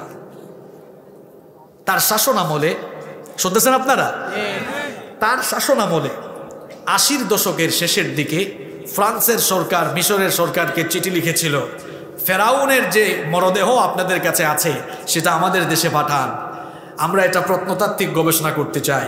মিশরের সরকার রাজি হয়ে কায়রো থেকে ফ্রান্সের রাজধানী প্যারিসে তার মরদেহ পাঠালো। মিশরের সরকার আমলা কামলা সবাই মিলে খুব সুন্দর গার্ড অব অনার দিয়ে ফেরাউনের মরদেহকে রিসিভ করে একটা স্পেশাল টিম গঠন করা হয়েছিল, মেডিকেল বোর্ড। আর ওই প্রত্নতাত্ত্বিক বোর্ডের প্রধান ছিলেন ফ্রান্সের বিখ্যাত surgeon professor doctor Morris Bucaille. এবার তাদের গবেষণার কাজ শুরু হলো। তারা ফেরাউনের মরদেহ নিয়ে গবেষণা করতে গিয়ে দেখলো যে ফেরাউনের লাশের মধ্যে, মরদেহর মধ্যে লবণ আছে। কি আছে? লবণ। লবণ পেয়ে তারা বলল, এই ফেরাউন মনে হয় পানিতে ডুবে, সমুদ্রের পানিতে ডুবে মরেছে, এজন্য তার শরীরে লবণ আছে। একজন কয়, স্যার, মুসলমানদের ধর্মীয় কিতাব কোরআনে তো এই তথ্য দেওয়া আছে যে ফেরাউন সাগরে ডুবেই মরছে, এমনকি আজীব তথ্য সূরা ইউনূসের 90 নম্বর আয়াতে এটাও আছে তার লাশ সংরক্ষিত থাকবে। আমরা যেটা নিয়ে গবেষণা করবো এটা সংরক্ষিত থাকবে, এটা কোরআনেও আছে। সুবহানাল্লাহ। মরিস বুকাইলি জীবনে কোনোদিন কোরআন পড়ে নাই। সে বলল, হাউ ইজ ইট পসিবল, এটা কিভাবে সম্ভব? কোরআন নাজিল হয়েছে 1500 বছর আগে, ফেরাউন ডুবছে 3000 বছর আগে। শুনতেছেন কথা আমার? এটা কেমনে সম্ভব? 3000 বছর আগের কাহিনী 1500 বছর আগে নাজিল হওয়া বইয়ের ভিতরে আসে কেমনে? আর এই প্রেডিকশন, এই ভবিষ্যৎবাণীও আসে কেমনে যে এটা থাকবে? এটা তো খুব সাংঘাতিক বিষয়। দেখি তো বইটা আমার কাছে আনো, দেখি ভুল টুল আছে কিনা, থাকলে ঠিক করে দিব না। এখন কোরআন আনছে, আনার পরে দেখছেন কোরআনটা কোন ভাষায় লেখা বলেন? মরিস বুকাইলি জীবনে কোনোদিন আরবি পড়েছে? খুলে দেখে, হায় হায়, এটা তো আরবি ভাষায় লেখা। কয় না, এটা পড়তে পারবো না, এটাকে আমাদের মাতৃভাষায় ট্রান্সলেট করো। মাতৃভাষায় ট্রান্সলেট করে কোরআন পড়লো। সওয়াবের উদ্দেশ্যে না ভুল বের করার উদ্দেশ্যে? ডক্টর মরিস বুকাইলি তার মাতৃভাষায় কোরআন গবেষণা করে ভুল ধরতে পারলো না। এবার সে ইংলিশ ল্যাঙ্গুয়েজে ট্রান্সলেট করে কোরআন পড়লো, গবেষণা করলো, তাও কোনো ভুল বের করতে পারলো না। ডক্টর মরিস বুকাইলি বলল, যেই ভাষায় নাজিল হয়েছে ওই ভাষা জেনে ওই ভাষায় গবেষণা করব, তাইলেই ভুল পাওয়া যাবে। এবার সে কয়েকজন স্কলারদের কাছ থেকে আরবি ভাষা কয়েক বছরে শিখল। কয়েক বছর সময় নিয়ে আরবি ভাষা ভালো করে আয়ত্ত করার পর ডক্টর মরিস বুকাইলি এবার কোরআনের প্রথম সূরা সূরাতুল ফাতিহা থেকে নিয়ে শুরু করে কোরআনুল কারীমের সর্বশেষ সূরাতুন নাস পর্যন্ত পুরো কোরআন পড়লো, গবেষণা করলো। ভুল ধরতে এসে এবার সে দেখলো তার নিজের জীবনটাই ভুলে ভরা। সে পৃথিবীর মানুষকে জানালো, ও দুনিয়ার মানুষেরা জেনে রেখো, আমি ডক্টর মরিস বুকাইলি এসেছিলাম কোরআনের ভুল ধরার জন্য। কোরআনের ভুল ধরতে এসে দেখি এই কোরআন আমার নিজের জীবনের ভুল বের করে দিয়েছে। মুসলমানও হয়েছে, বইও লিখে গিয়েছে, কোরআন, বাইবেল ও বিজ্ঞান, পৃথিবীব্যাপী সমাদৃত সেই বই। মরিস বুকাইলি কোরআন পড়ে মুসলমান হয়, আর তুমি মুসলমানের সন্তান কোরআনের মাহফিলে বাধা দাও। তোমার মতো কপাল পোড়া এই পৃথিবীতে আর কেউ নাই।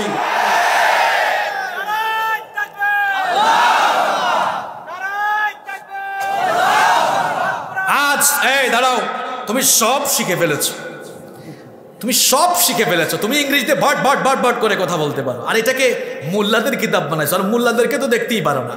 এই দেশে এক শ্রেণীর মানুষরা হুজুরদেরকে দেখতেই পারে না, এরা আর কি জানে, কি জানে, কাছে যাও না, কি জানে, ফটোর ফটোর করে ইংরেজি পারো। এখনকার হুজুররা তোমার চেয়ে আরো ভালো ইংরেজিতে কথা বলতে পারে।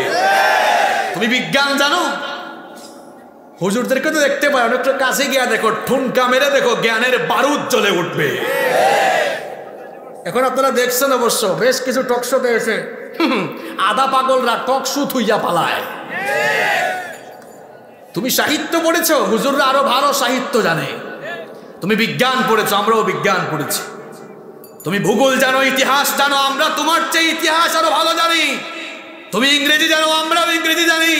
তোমার দুর্বলতা, আমরা কোরআন হাদিস জানি, তুমি কোরআন হাদিস জানো না।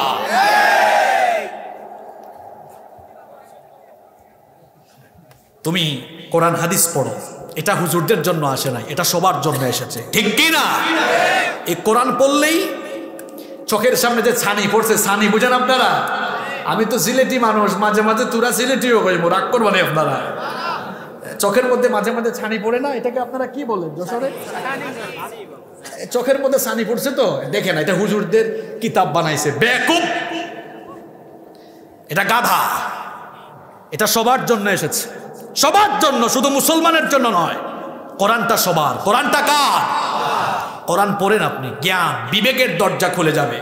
এজন্য মনে হয় ডক্টর শহীদুল্লাহ খুব সুন্দর করে বলেছিলেন, ভাষাবিদ ডক্টর শহীদুল্লাহ, তিনি বলেছেন তুমি সব জেনে ফেলবা পৃথিবীর, কোরআন যতক্ষণ না তুমি কোরআন পড়বা, মনে রেখো তুমি মূর্খ থেকে যাবা, গণ্ড মূর্খই থাকবা, শিক্ষিত হইতে পারবা না।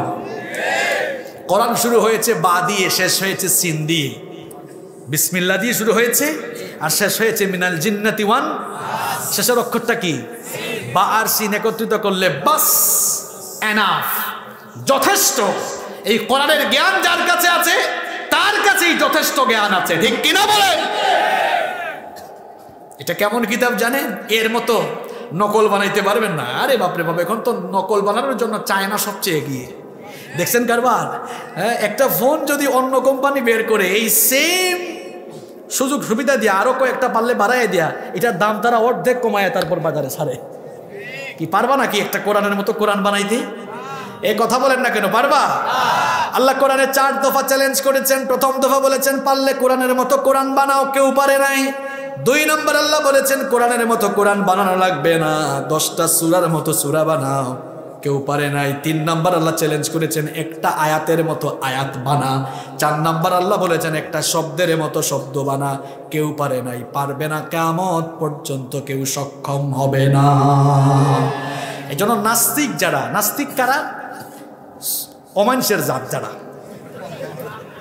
হাসলেন কেন? এই কথা বললাম না আল্লাহ, অনেকে ভয় পাচ্ছে বলতে আল্লাহ। আপনাকে রেফারেন্স দেই, নাস্তিকগুলোকে আল্লাহ কি বলছেন? হুজুর উলাইকা কাল, এগুলা পশুর জাত। এই জন্য আমি বলছি নাস্তিকগুলা মানুষের জাত না। এরা কিসের জাত? আমি এমনি এমনি কথা বলি না। আল্লাহ বলেছেন উলাইকা কাল আনআম, এগুলা মানুষের জাত না। আল্লাহ বলছেন না পশুর জাত বললেও কম হয়, বাল হুম আদাল, এরা পশুর জাতের চাইতেও আরো নিকৃষ্ট। এজন্য বলেছি নাস্তিকগুলা মানুষের কোনো জাতও, এরা মানুষের কাতারেও আসে নাই। যেমন কুকুর তেমন মুগুর দরকার। এদেরকে যদি বলে রে তুই স্রষ্টা মানিস না কেন, কয় কি জানেন? কয় মানতাম যদি দেখতাম। আনসেন ইজ নাথিং, যা দেখা যায় না তা বিশ্বাস করা যায় না। যেমন কুকুর তেমন কি লাগে? আরে বলবেন এই তোর বাপ তোরে জন্ম দিছে, এটা তুই দেখছ? দেখছেন প্রশ্ন? তোর বাপ তোরে জন্ম দিছে, তুই এটা কি দেখছিলি? কেউ কি দেখছে নাকি এটা? সেও নিশ্চয়ই বলবে না। তখন বলবেন তোর দাবি যা দেখা যায় না তা বিশ্বাস করা যায় না, তাহলে তোর বাপ তোরে জন্ম দিছে এটা তুই যেহেতু দেখোস নাই, তার মানে তুই মনে হয় একটা বেজন্মার জাত। রাইট না? এটা আল্লাহ কোরআনে বলেছেন মান্নাইল লিল খাইরি মুতাদিন আসিম উতুল্লিম বাদা যালিকা। রেফারেন্স আছে তো কথা। জানিম মানে কি? বেজন্মার জাত। এই বেকুব, আয়না ছাড়া কখনো তোর পিঠ দেখছ বেকুব?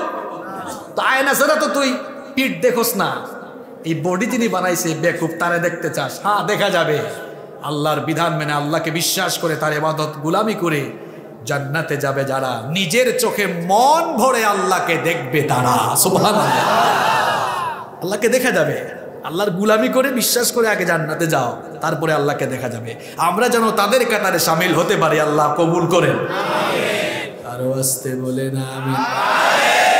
কষ্ট হচ্ছে আপনাদের? কোরআনের সৌন্দর্য নিয়ে কথা বলছি, এর স্পেশালিটি নিয়ে কথা বলছি। কেন? আমরা এখনো কোরআনের সৌন্দর্য বুঝি না। এটা কেমন কিতাব জানেন? এটা এমন একটি কিতাব, এই কিতাবের হেফাজতকারী স্বয়ং আল্লাহ তাআলা বলছেন ইন্না নাহনু নাযালনা যিকরা ওয়া ইন্না লাহু লাহাফিজুন।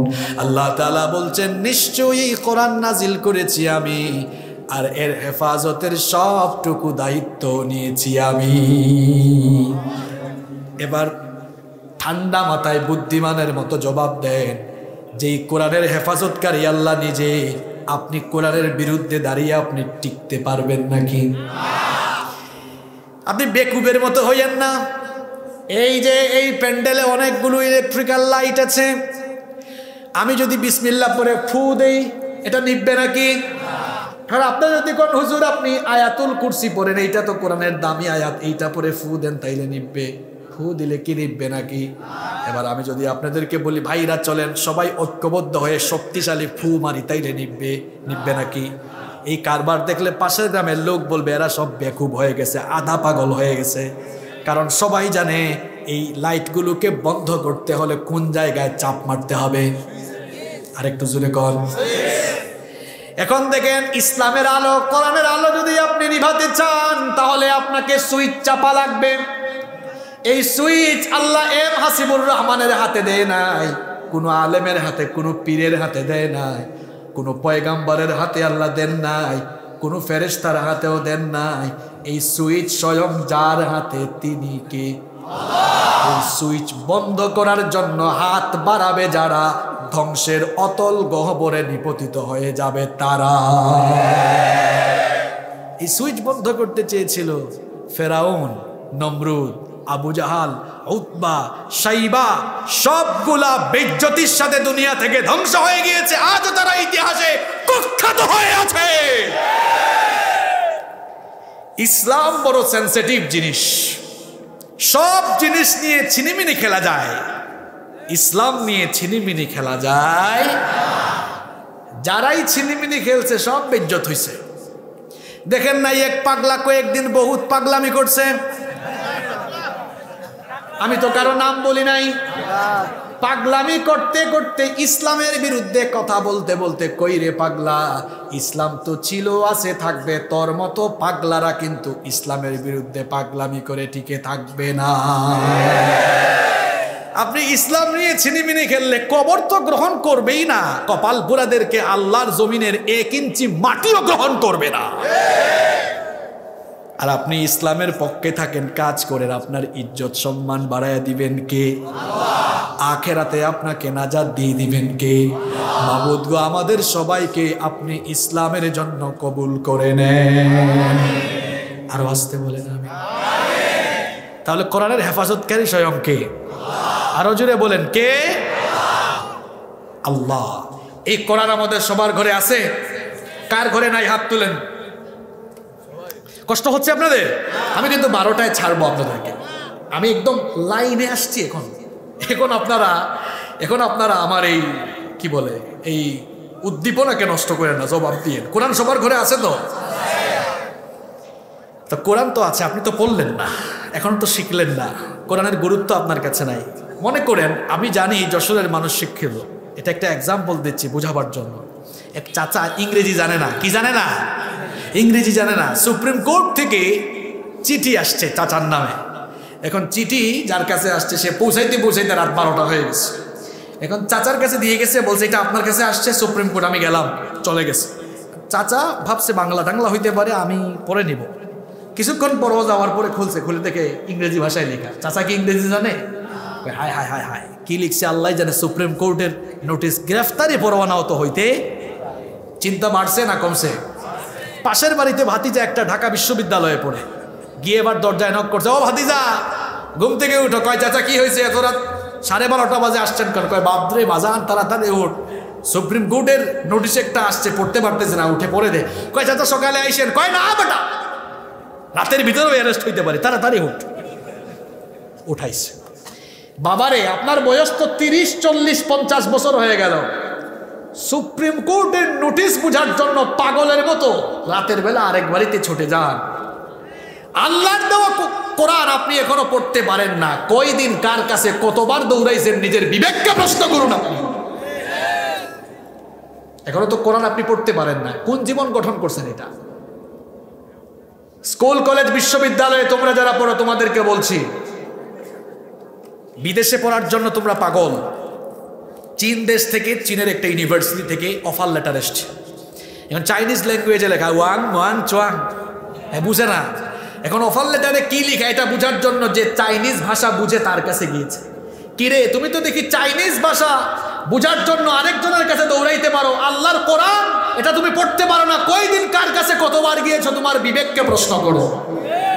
তুমি ইন্টারমিডিয়েট পাশ করে বিশ্ববিদ্যালয়ে চান্স পাওয়ার জন্য 6 মাস 7 মাস 8 মাস কোচিং করতে পারো, তুমি আল্লাহর তরফ থেকে আসা কিতাব, দুনিয়ার সবচেয়ে অথেন্টিক অরিজিনাল সায়েন্টিফিক এই বুক কোরআন পড়ার জন্য কয় মাস কয় দিন কতবার কার কাছে দৌড়াইছো? তোমার বিবেককে তুমি প্রশ্ন করো।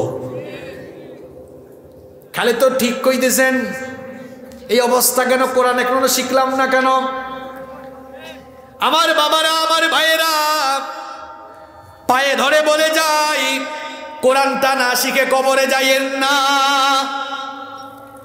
এই কবরটা বড় ভয়ানক জায়গা। মৃত্যু আমাদের পেছনে, কবর আমাদের সামনে। মনে রাখবেন, দুনিয়ার সমস্ত জায়গায় VIP class, CIP class, normal class আছে। আপনি মনে করেন যশোর থেকে ঢাকায় যাবেন, কয়েক ক্যাটাগরির বাস আছে। ভলভো স্লিপার কোচ আছে, ইকোনমি ক্লাসের বাস আছে, বিজনেস ক্লাসের বাস আছে। ট্রেনে চললেও আপনি কয়েক ক্লাসের সিট পাবেন, বিমানে উঠলে দেখবেন ইকোনমি ক্লাসের সিট আছে, বিজনেস ক্লাসেরও সিট আছে। কিন্তু মনে রাখবেন, দুনিয়ার একমাত্র জায়গা কবর, যেখানে ভিআইপিরও আলাদা কবর নাই, সিআইপিরও আলাদা কবর নাই, রিক্সাওয়ালারও আলাদা ক্লাসের কবর নাই। যে ক্যাটাগরিরই মানুষ হোক না কেন, সবার কবরটা মাটির কবর। এই কবরে আমি আপনি সবাই যাব। ভালো করে শোনেন, এই কবরে যাওয়ার আগে কোরআনটা শিখে যান, নইলে কপালটা একেবারে পুড়ে যাবে। দেখি কারা কারা নবীজির সুপারিশ চান না, হাত তুলেন। তাহলে এবার সবাই মহব্বতের সঙ্গে আওয়াজ দিয়ে বলেন, নবীজির সুপারিশ আমরা চাই কি চাই না? এত আস্তে বললে হবে না, জুড়ে বলেন, চাই কি চাই না? সুপারিশ তো আমরা চাই, কারণ আমরা জানি সুপারিশ না পেলে জান্নাতে যাওয়া যাবে। এবার আপনি মনোযোগ দিয়ে শুনুন, কোরআন আমরা যারা পড়ি নাই, শিখি নাই, বুঝি নাই, মানি নাই, নবীজি ওই লোকগুলোর পক্ষে সুপারিশ করা তো দূরের কথা, নবীজি নিজেই ওই লোকগুলোর বিরুদ্ধে দাঁড়িয়ে আল্লাহর কাছে কিয়ামতে অভিযোগ দিবেন। কান খাড়া করে আপনি শুনুন, আল্লাহ তাআলা বলছেন, আমার হাবিব, আমার নবী কিয়ামতের দিন কিছু লোকদের বিরুদ্ধে দাঁড়িয়ে আমার কাছে অভিযোগ করবেন। আল্লাহ কোরআনে তুলে দিয়েছেন, নবীজি বলবেন, ওয়াকালার রাসূলু ইয়া রাব্বি ইন্না কওমি ইত্তাখাযু হাযাল কুরআনা মাহজুরা। ওয়াকালার রাসূল, রাসূল বলবেন, ইয়া রাব্বি, হে রব, ইন্না কওমি ইত্তাখাযু হাযাল কুরআনা মাহজুরা, আমার উম্মতের এই কপালপুরা লোকগুলো কোরআন থেকে মুখ ফিরিয়েছিল, কোরআন পরিত্যাগ করেছিল, কোরআন পড়ে নাই, বুঝে নাই, মানে নাই। এই জন্য আমি নবী নিজেও এই কপালপুরাদের কাছ থেকে মুখ ফিরাইয়া নিলাম। নবী যদি কারো কাছ থেকে মুখ ফিরাইয়া নেন, কে তাকে বাঁচাবে? কে তার পক্ষে দাঁড়াবে? কে তার জন্য নাজাতের সুপারিশ করবে? এই জন্য নবীর সুপারিশ পেতে যদি চান, কোরআন পড়ুন, কোরআন বুঝুন, তারপরে মরুন। নইলে কিন্তু খবর আছে, শুধু নবীজির সুপারিশ নয়, আল্লাহর শাস্তি থেকে বাঁচার জন্য আপনাকে কোরআনটা শিখতে হবে। আল্লাহ তাআলা কোরআনুল কারীমের 20 নম্বর সূরা, সূরাতুত তাহা এর 124 নম্বর আয়াতে খুব সুন্দর করে বলেছেন, কোরআনকে পরিত্যাগ করবে যারা, দুনিয়া আখিরাতে 3টা শাস্তি পাবে তারা। জোরে কোন কয়টা? পুরুষ মানুষের মতো বলেন, কয়টা? এই আয়াতটা ভালো করে শুনুন, আল্লাহর কসম, আমি জীবনে যেদিন এই আয়াত প্রথম পড়েছিলাম, আমি রাতের বেলা ঘুমাতে পারি নাই। কি ভয়ঙ্কর কথা আল্লাহ কোরআনে বলেছেন, আমার বুঝে আসে না, মুসলমান এই কথা শুনে কোরআন না শিখে থাকে কেমনে? আল্লাহ তাআলা বলেছেন, ওয়ামান আ'রাদা আন যিকরি ফাইন্না লাহু মাঈশাতান দানকা ওয়া নাহশুরুহু ইয়াওমাল কিয়ামাতি আ'মা। আল্লাহ তাআলা বলছেন, আমার উপদেশ সম্বলিত এই কিতাব থেকে যারা মুখ ফিরিয়ে নিবে, কোরআন যারা পড়বে না, বুঝবে না, মানবে না, ফাইন্না লাহু মাঈশাতান দানকা, আমি তাদের জীবনটাকে সংকীর্ণ করে দিব। মুফাসসিরিনে কেরাম এই মাঈশাতান দানকার ব্যাখ্যায় দুটো অর্থ দিয়েছেন। এক নাম্বার অর্থ দিয়েছেন। জীবনকে সংকীর্ণ করার অর্থ হলো আল্লাহ ওই লোকগুলোর জীবন থেকে সুখ শান্তি কেড়ে নেবেন। তার মানে কোরআন যারা পড়বে না, বুঝবে না, মানবে না, এদের জীবন থেকে সুখ শান্তি কেড়ে নেবেন স্বয়ংকে।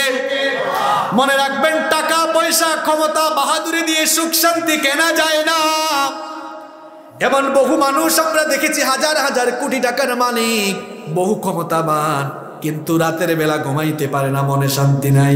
রিক্সাওয়ালা সারাদিন রিক্সা চালায়া 300-400 টাকা ইনকাম করে, দেখা যায় এশার নামাজের পরে আলু ভর্তার ডাল ভাত খেয়ে নাকে তেল দিয়া ঘুমায়, আসে না নাই? কি ব্যাপার, রিক্সাওয়ালার ঘুম আছে, এই লোকটার ঘুম নাই কেন? অনেক লোককে দেখবেন চেহারা বাহিরে নাদুস নাদুস, ভেতরে শান্তি নাই, ভেতরটা পোছা, বাহির দিয়া ফিটফাট, ভেতরে সদরঘাট। কারণ আল্লাহ নিজেই ওই লোকগুলোর জীবন থেকে সুখ শান্তি কেড়ে নিয়েছেন।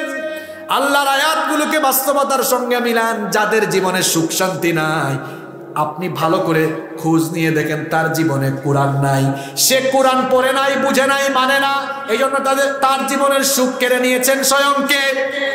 আল্লাহ বলছেন, এক নম্বর শাস্তি হলো ওই লোকটার জন্য, তার জীবনের সুখ আমি কেড়ে নেব। বহু টাকা উপার্জন করেও সুখের ঠিকানা পাবে না, শান্তির ঠিকানা পাবে না।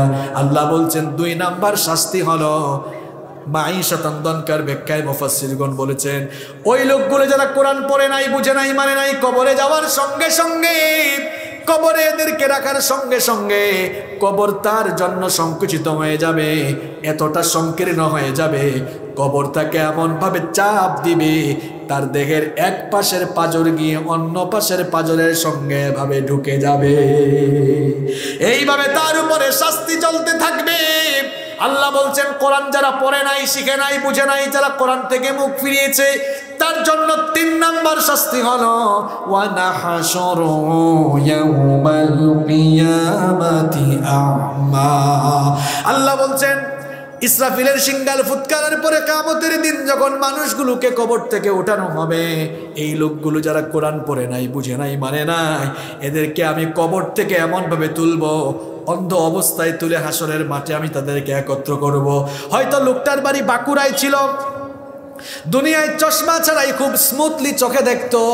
এই লোকগুলো তখন আল্লাহর কাছে অভিযোগ করে বলবে, ক্বালা রাব্বি লিমা হাশারতানি আ'মা ওয়া ক্বাদ কুনতু বাসীরা। তারা বলবে, মাবুদ, রব, কেন আজ আমাকে তুমি হাসরের মাঠে অন্ধ করে দিলে? ওয়া ক্বাদ কুনতু বাসীরা, আমি তো চক্ষুষ্মান ছিলাম, আমি তো চশমা ছাড়াই চোখে দেখতে পেতাম, তুমি হাসরের মাঠে কবর থেকে তোলার সময় অন্ধ করে দিলে কেন? জবাব দিবেন কে? আস্তে বলবেন না, জোরে বলেন, জবাব দিবেন কে? আল্লাহ তাআলা জবাব দিয়ে বলবেন, ক্বালা কাযালিকা আতাতকা আয়াতুনা ফানাসিতাহা ওয়া কাযালিকাল ইয়াওমা তুনসা।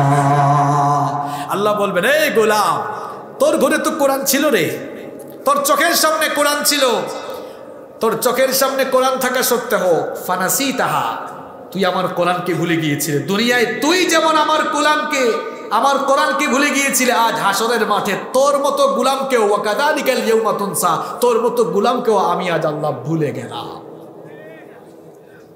বুঝলে বুঝভাতা, না বুঝলে তেজভাতা, এর চেয়ে কঠিন আয়াত কোরআনে আর নাই। কি ভয়ঙ্কর কথা! কোরআন না শিখে, না পড়ে, না বুঝে, না মেনে দুনিয়া থেকে গেলে নবীর সুপারিশও নাই, আর আল্লাহর শাস্তি কয়টা? এক কথা বলছেন না কেন? কয়টা? 1 নাম্বার, জীবনের সুখ শান্তি আল্লাহ কেড়ে নিবেন। দেখেন গিয়া বহু মানুষ টাকাওয়ালা, আপনারা দেখেন বাহিরে বাহিরে খুব নাদোষ নদোষ, গাড়ি বাড়ি সব আছে, ভিতরের খবর কি আপনি জানেন? এর জীবনে সুখ শান্তি নাই। 2 নাম্বার, এর কবরের জীবন শাস্তিতে ভরপুর। 3 নাম্বার, অন্ধ করে আল্লাহ হাসরের মাঠে তুলে বলবেন, যা, ওয়া কাযালিকাল ইয়াওমা তুনসা, তোর মতো গোলামকে আমি ভুলে গেলাম। কে আপনাকে বাঁচাবে? কে জাহান্নামের আগুন থেকে আর রেহাই দিবে? এজন্য আমার বাবারা, আমার ভাইয়েরা, বাঁকুড়ার এই যে কাটি হাফেজিয়া মাদ্রাসার আজকের এই মাহফিলে রেশারেশি ঠেলাঠেলি বাদ দিয়া কাঁধে কাঁধ মিলাইয়া কেমনে কোরআন শিখবেন সেই সিদ্ধান্ত গ্রহণ করে তারপরে বাড়িতে যান। কোরআন ছাড়া আপনি বাঁচতে পারবেন না, রেহাই পাবেন না। প্রয়োজন এই মাদ্রাসায় বয়স্ক কোরআন শিক্ষা আপনারা চালু করুন। প্রয়োজনে এই মাদ্রাসায় বয়স্ক শিক্ষা চালু করুন। যাদের বয়স হয়ে গেছে কোরআনটা শিখে নাই, এদেরকে কোরআন পড়ার সুযোগ দেন। আল কোরআনের আলো কোথায় গেল? কথা বলেন না কেন? হৃদয়ে হৃদয়ে, অন্তরে অন্তরে জানো, এইটাই স্লোগান। সবাই কোরআন শিখুন, কোরআন বুঝুন। কোরআন কি পড়বে? আউযুবিল্লাহ বিসমিল্লাহ জানা না বলে সে কোরআনের মধ্যে জঙ্গির গন্ধ খুঁজে। বেকুব, কোরআন জঙ্গিবাদের পক্ষে নয়, কোরআন জঙ্গিবাদ আর সন্ত্রাসবাদের বিরুদ্ধে, ঠিক কিনা বলে? ইসলাম জঙ্গিবাদের কথা বলে না, সন্ত্রাসের কথা বলে না, বরং যারাই ইসলামের নামে সন্ত্রাস করে, জঙ্গিবাদী কার্যক্রম করে, এরা ইসলামের দুশমন, ঠিক তেমনি ভাবে তারা মানবতার দুশমন। আমার ইসলাম শান্তির ধর্ম, কোরআন শান্তির বিধান, এটা আপনি জানেন না বলে আপনার চিন্তা চেতনা এমন। ওই যে আপনার মাথার ভিতরে হতুম পেঁচা ঢুকে গিয়েছে। স্কুল কলেজের ভাইরা, তোমরা তো আরো মারাত্মক পর্যায়ে রয়েছে, তোমাদের সিলেবাসে কোরআনই নাই। আমার মাদ্রাসায় যারা পড়ো, তোমরাও আরো বিপদে আছো, তোমরা প্রযুক্তি থেকে দূরে আছো। এজন্য আমি কি বলি? আমি বলি যারা স্কুলে পড়ে এগুলা কানা হয়ে যাচ্ছে, আর যারা মাদ্রাসায় পড়ে এরা ল্যাংড়া হয়ে যাচ্ছে। আপনি বলবেন হুজুর এটা কেমন কথা কইলেন আপনি?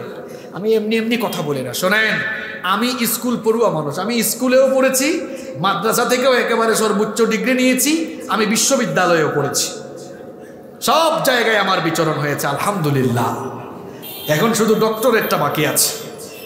সব জায়গায় পড়াশোনা করে সব জায়গার গ্যাপগুলো তো বুঝছি। এখন স্কুলে সব আছে, কোরআন নাই, হাদিস নাই। এদেরকে কানা বলছে কেন জানেন? এ চোখ আছে, হে সব দেখে দেখে পড়ছে, কিন্তু চক্ষু থাকা সত্ত্বেও আল্লাহর কোরআন দেখে নাই, অথচ এটাই পৃথিবীর সবচেয়ে জ্ঞান সম্বলিত কিতাব। এই জন্য আমি তারা বলছি চোখটা কি তো কানা হয়ে গেছে, কোরআন পড়ে নাই এখন। আর মাদ্রাসার অবশ্য আমাদের অনেক মাদ্রাসা আছে, অনেক অত্যাধুনিক আয়ন হয়েছে, আবার অনেক স্কুলও অনেক আধুনিক আয়ন হয়েছে। এখন এই ধরনের অনেক স্কুল আছে না? আছে। অনেক মাদ্রাসাও আছে, আধুনিক হয়েছে, কিন্তু বেশিরভাগ তো এরকম খালি কোরআন পড়তেছে, হাদিস পড়তেছে, আরবি পড়তেছে। কম্পিউটারের মাউস কেমনে ধরতে হয় এটাও সে জানে না। আরে ভাই, এই আধুনিক যুগে আপনি দাওয়াতি কাজ করতে হলে প্রযুক্তির জ্ঞান লাগবে আপনার কাছে। কেউ যদি আপনাকে বলে একটা কনফারেন্সে স্লাইড মেক করে আপনি স্লাইড প্রেজেন্টেশন দেন, বুবা হয়ে যাবে, এত মাউস ধরতেই জানে না। এজন্য আপনাকে প্রযুক্তির জ্ঞান অর্জন করতে হবে, যাতে আপনি প্রযুক্তিকে ব্যবহার করে আধুনিক বিশ্বে ইসলামের দাওয়াত দিতে পারেন। এই জন্য পথ চলতে গেলে যেমন পা লাগে, পা ছাড়া দাঁড়ানো যায় না, আধুনিক যুগে ইসলামের কাজ করতে হলে প্রযুক্তি লাগবে। প্রযুক্তিও একটা পা, অর্থাৎ যার উপর দাঁড়ায় আপনি ইসলামে দাওয়াতি কাজ করবেন। এজন্য আমি বলি শিক্ষা যদি একমুখী হয় যত ভালো হতো, অর্থাৎ কোরআন থাকবে, হাদিস থাকবে, সিলেবাসের সব থাকবে। বলেন আমাদের সন্তানগুলো ভালো হইতো না খারাপ হইতো? অনেক ভালো হয়ে যেত। আপনার সন্তান ইংরেজিতে যেমন কথা বলতে পারে, ঠিক তেমনিভাবে আরবিতেও সে কথা বলতে পারতো। এই জন্য আমি আপনাদেরকে আহ্বান জানাবো, মাহফিলের শেষ দিকে আপনারা আপনাদের সন্তানদেরকে এমন প্রতিষ্ঠানে ভর্তি করুন যেই প্রতিষ্ঠানগুলোতে তারা আধুনিক জ্ঞান, ইসলামী জ্ঞান এবং চলমান যে সিলেবাস আছে সব কিছুর সমন্বয়ে তারা একেবারে কোয়ালিফাইড হবে। এই ধরনের প্রতিষ্ঠান খুঁজে খুঁজে আপনারা তাদেরকে সেখানে ভর্তি করুন। আল্লাহ যেন তৌফিক দান করেন। আর আমরা যারা এসেছি আমরা সবাই আল্লাহর কোরআনটা শিখবো, এই প্রতিশ্রুতি নিয়ে আজকে বাড়ি যাবো ইনশাআল্লাহ। আল্লাহ আমাদের সবাইকে কোরআন পড়ার, শেখার, বুঝার তৌফিক দান করুন। আমরা সবাই বলি আমিন।